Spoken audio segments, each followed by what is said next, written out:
يا قارئ القرآن يا حافظ الذكر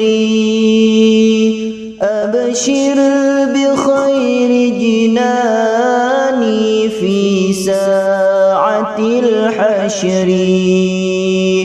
يا قارئ القرآن يا حافظ الذكر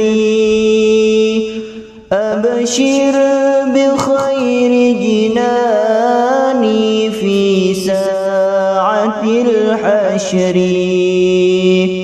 أبشر بخير جناني في ساعة الحشر.